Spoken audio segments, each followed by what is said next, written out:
शांति। आज 27 जुलाई 2024 की बाबा की साकार मुरली है। मुरली के महावाक्य हैं, मीठे बच्चे, बाप समान रहीम दिल और कल्याणकारी बनो।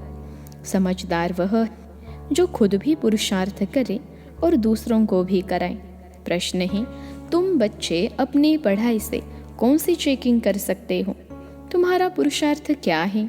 उत्तर है, पढ़ाई से तुम चेकिंग कर सकते हो कि हम उत्तम पाठ बजा रहे हैं या मध्यम या कनिष्ठ। सबसे उत्तम पाठ उनका कहेंगे जो दूसरों को भी उत्तम बनाते हैं, अर्थात सर्विस कर ब्राह्मणों की वृद्धि करते हैं। तुम्हारा पुरुषार्थ है पुरानी जुत्ती उतार नई जुत्ती लेने का। जब आत्मा पवित्र बने तब उसे नई पवित्र जुत्ती यानी शरीर मिले। ओम शांति। बच्चे दो तरफ से कमाई कर रहे हैं। एक तरफ है याद की यात्रा से कमाई और दूसरी तरफ है 84 के चक्र के ज्ञान का सिमरन करने से कमाई। इसको कहा जाता है डबल आमदनी और अज्ञान काल में होती है अल्पकाल क्षण भंगुर सिंगल आमदनी। यह तुम्हारे याद की यात्रा की आमदनी बहुत बड़ी है। आयु भी बड़ी हो जाती है, पवित्र भी बनते हो, सभी दुखों से छूट जाते हो। बहुत बड़ी आमदनी है। सतयुग में आयु भी बड़ी हो जाती है, दुख का नाम नहीं, क्योंकि वह रावण राज्य ही नहीं। अज्ञान काल में पढ़ाई का अल्पकाल का सुख रहता है और दूसरा पढ़ाई का सुख शास्त्र पढ़ने वालों को मिलता है। उनसे फॉलोअर्स को कुछ फ़ायदा नहीं। फॉलोअर्स तो है भी नहीं, क्योंकि वह तो न ड्रेस आदि बदलते न घर बार छोड़ते, तो फॉलोअर्स कैसे कह सकते? वहाँ तो शांति पवित्रता सब है। यह अपवित्रता के कारण घर घर में कितनी अशांति होती है। तुमको मत मिलती है ईश्वर की।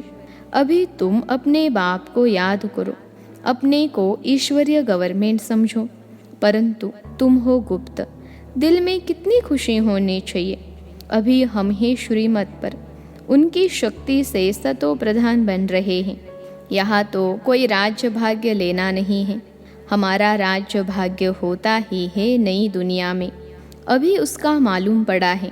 इन लक्ष्मी नारायण के 84 जन्मों की कहानी तुम बता सकते हो।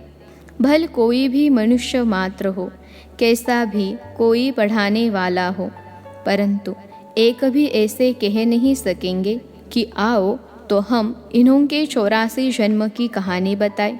तुम्हारी बुद्धि में अब स्मृति रहती है, विचार सागर मंथन भी करते हो। अब तुम हो ज्ञान सूर्यवंशी, फिर सतयुग में कहा जाएगा विष्णुवंशी। ज्ञान सूर्य प्रगटा। इस समय तुम्हें ज्ञान मिल रहा है ना? ज्ञान से ही सद्गति होती है। आधा कल्प ज्ञान चलता है, फिर आधा कल्प अज्ञान हो जाता है। यह भी ड्रामा की नोंद है। तुम अभी समझदार बने हो। जितना जितना तुम समझदार बनते हो, औरों को भी आप समान बनाने का पुरुषार्थ करते हो। तुम्हारा बाप रहम दिल कल्याणकारी है, तो बच्चों को भी बनना है। बच्चे कल्याणकारी न बने तो उनको क्या कहेंगे? गायन भी है ना, हिम्मते बच्चे मदते बाप। यह भी ज़रूर चाहिए, नहीं तो वर्षा कैसे पाएंगे? सर्विस अनुसार तो वर्षा पाते हो। ईश्वरीय मिशन होना, जैसे क्रिश्चियन मिशन इस्लामी मिशन होती है, वह अपने धर्म को बढ़ाते हैं। तुम अपने ब्राह्मण धर्म और देवी धर्म को बढ़ाते हो। ड्रामा अनुसार तुम बच्चे ज़रूर मददगार बनेंगे। कल्प पहले जो पाठ बजाया था वह ज़रूर बजाएंगे। तुम देख रहे हो, हर एक अपना उत्तम मध्यम कनिष्ठ पाठ बजा रहे हैं। सबसे उत्तम पाठ वह बजाते हैं जो उत्तम बनाने वाला है। तो सभी को बाप का परिचय देना है और आदि मध्य अंत का राज समझाना है। ऋषि मुनि आदि भी नेति नेति कहते गए और फिर कह देते सर्वव्यापी है और कुछ नहीं जानते। ड्रामा अनुसार आत्मा की बुद्धि भी तमो प्रधान बन जाती है। शरीर की बुद्धि नहीं कहेंगे, आत्मा में ही मन बुद्धि है। यह अच्छी रीति समझकर और फिर बच्चों को चिंतन करना है, फिर समझाना होता है। वो लोग शास्त्र आदि सुनाने के लिए कितने दुकान निकाल बैठे हैं। तुम्हारी भी दुकान है। बड़े बड़े शहरों में बड़े दुकान चाहिए। बच्चे जो तीखे होते हैं उनके पास खजाना बहुत रहता है। इतना खजाना नहीं है तो कोई दे भी नहीं सकते हैं। धारणा नंबरवार होती है। बच्चों को अच्छी रीति धारणा करनी है जो किसी को समझा सके। बात कोई बड़ी नहीं है, सेकंड की बात है। बाप से वर्षा लेना है। तुम आत्माएं बाप को पहचान गए हो तो बेहद के मालिक हो गए। मालिक भी नंबरवार होते हैं। राजा भी मालिक तो प्रजा भी कहेगी हम भी मालिक हैं। यहाँ भी सब कहते हैं ना हमारा भारत। तुम भी कहते हो श्रीमत पर हम अपना स्वर्ग स्थापन कर रहे हैं। फिर स्वर्ग में भी राजधानी है। अनेक प्रकार के दर्जे हैं। पुरुषार्थ करना चाहिए ऊंच पद पाने का। बाप कहते हैं जितना अभी पुरुषार्थ कर पद पाएंगे वही कल्प कल्पांतर के लिए होगा। इम्तहान में कोई कम मार्क्स हो जाती है तो फिर हार्ड फेल भी हो जाते हैं। यह तो है बेहद की बात। पूरा पुरुषार्थ नहीं किया तो फिर दिल शिकस्त भी होंगे, सज़ा भी खानी पड़ेगी। उस समय कर ही क्या सकेंगे? कुछ भी नहीं। आत्मा क्या करेगी? वो लोग तो जुघात करते डूब मरते हैं। इसमें घात आदि की बात नहीं। आत्मा का तो घात होता नहीं, वह तो अविनाशी है। बाकी शरीर का घात होता है जिससे तुम पाड़ बजाते हो। अभी तुम पुरुषार्थ करते हो। यह पुरानी जुत्ती उतार, हम नई देवी जुत्ती ले लेवे। यह कौन कहते हैं? आत्मा। जैसे बच्चे कहते हैं ना हमको नया कपड़ा दो, हम आत्माओं को भी नया कपड़ा चाहिए। बाप कहते हैं तुम्हारी आत्मा नई बने तो शरीर भी नया चाहिए, तब शोभा है।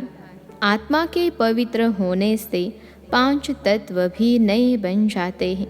5 तत्वों का ही शरीर बनता है।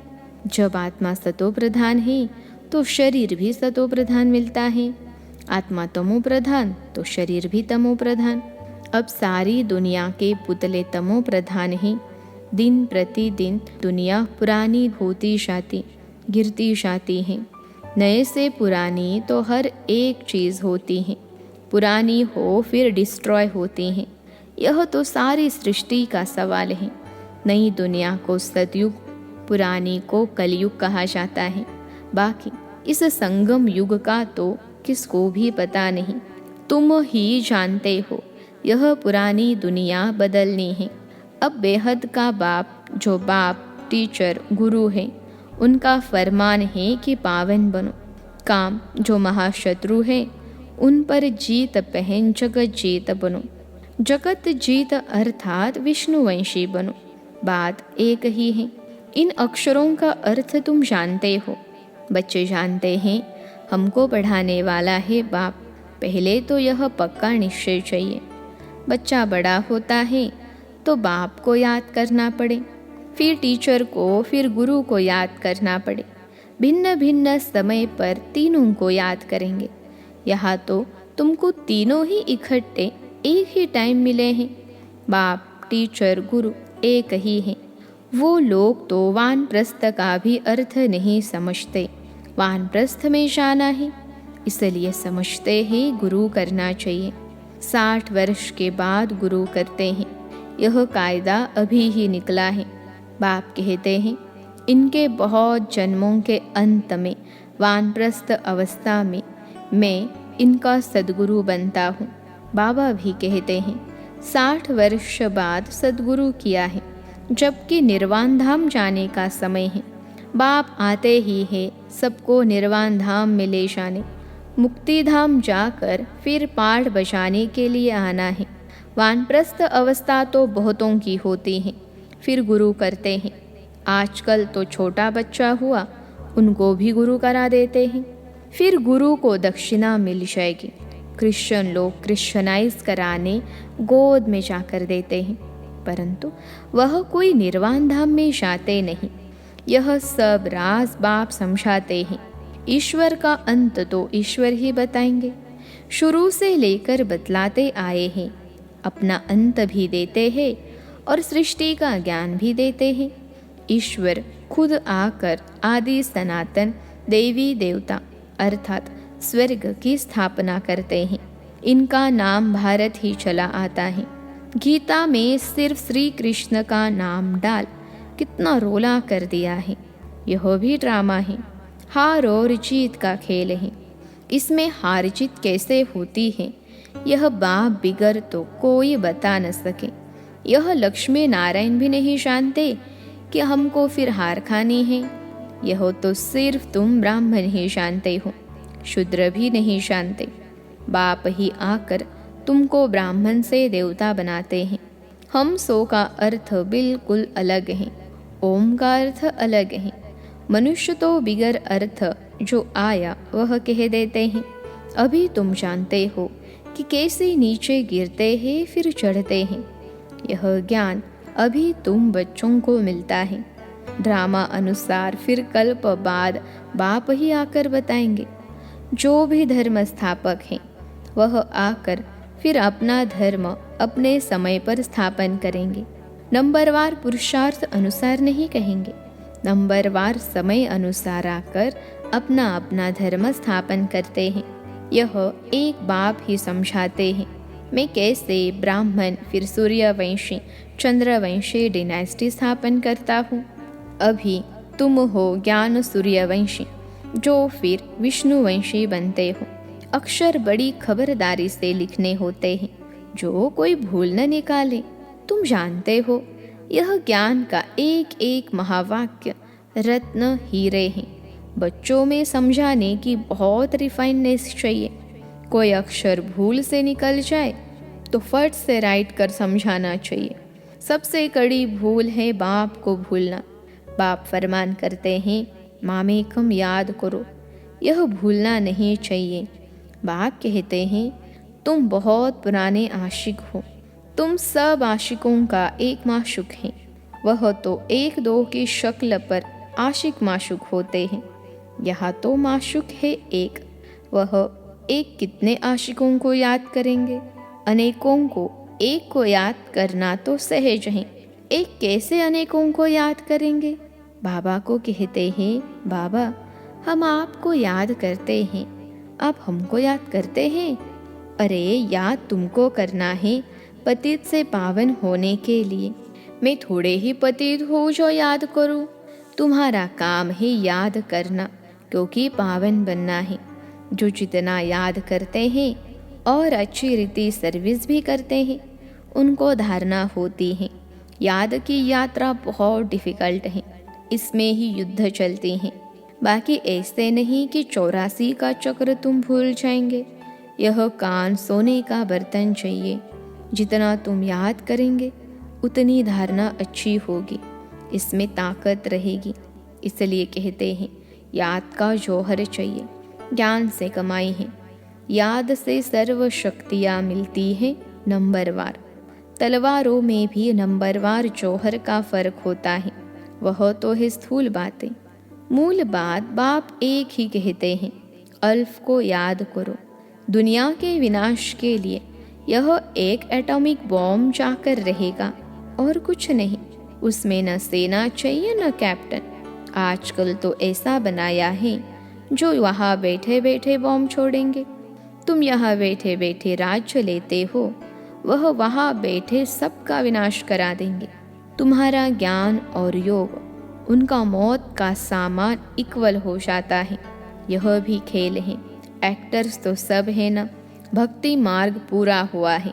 बाप ही आकर अपना और रचना के आदि मध्य अंत का परिचय देते हैं।